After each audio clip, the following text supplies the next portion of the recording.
Sveiks, mans draugs! Esi sveicināts rozes istabā. Es vēlos, lai tu to dzirdi īpaši ar savu sirdi.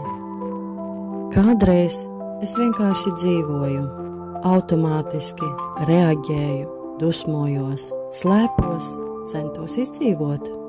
Mana dzīve bija kā skrējiens bez stūrēšanas. Prāts vilka vienā virzienā, emocijas citā, bet es tikai sekoju. Tad man dzīve lika apstāties.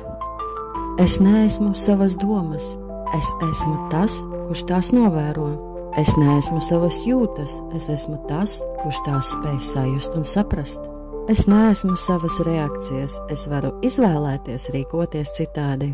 Tajā mirklī apzinātība kļuva par atslēgu, kas atvēra durvis uz brīvību. Tad, kad esmu klātesošs, es varu mainīt savu ceļu. Tā sākas pārmaiņas.